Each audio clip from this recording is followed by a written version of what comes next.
Esports kind of draws in a crowd who are really just interested in watching people kick butt at video games, just like somebody might want to watch the best basketball player, the best football player, something like that. People are interested in gaming and they want to see it done well, and that's exciting for them.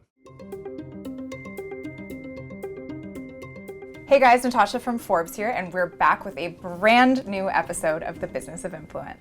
So in the past, we've talked to people who game for a living, specifically on Twitch. But this week, we're taking a look at esports, whose players and competitions draw in millions in viewership and in revenue. Fans follow their teams and attend matches all over the world.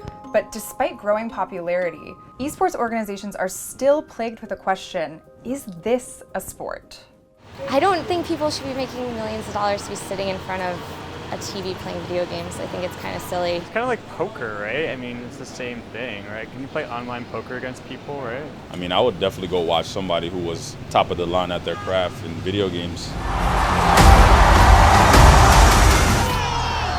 They are victorious! Esports is the umbrella term that refers to professional competitive video gaming. It's taking video games to a level of competition, tournaments, and it's basically a full-time job. Games that have the right qualities to be competitive, that have a history of professional players and storylines. If you've got a tournament for it and there's players playing it at a high level and people want to watch it, that's esports. In the last year alone in the United States, esports events have sold out. Key Arena, Staples Center, Madison Square Garden. Why would people travel to go to an esports event when you can just watch it for free online? I think it has to do with being in the environment, feeding off of the energy of thousands of other people who are just as excited for this event as you are. You know, kids these days are simply playing more games than they are playing sports, and they want to see the best in the world compete at something that they can relate to. Similar to why you would want to go to a concert instead of listening to music online. It's the energy, the fans, you get to meet other people who are into the same thing as you.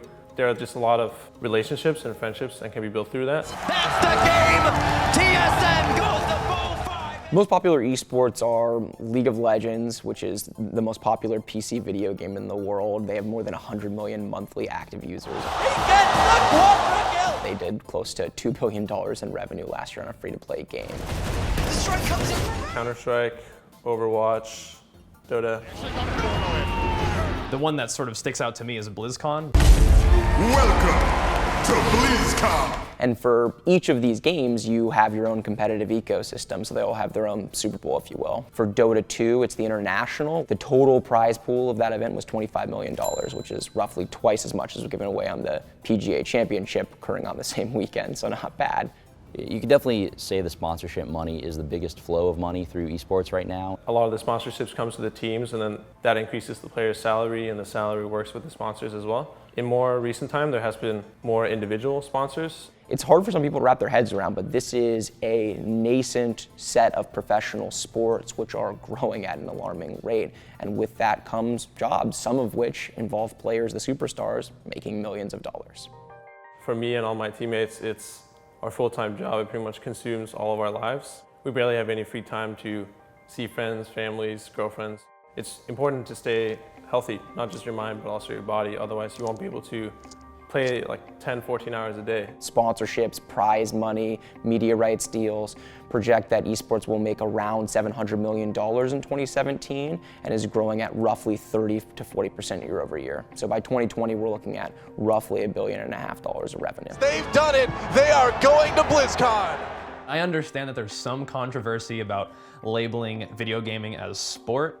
The people who are playing video games at a high level are extremely mechanically accurate and precise and very well trained from a physical perspective. But I think a lot of what goes on is mental planning, mental tactic making, and communicating with your team and stuff like that. So saying it's not sport because you're not running across a field doesn't really quite capture what we generally think of as sport. I get asked a lot about how I think video games correlate to sport. It's not going to make or break what I do. I still do the same thing every single day, and I work hard regardless of whether it's a sport or not.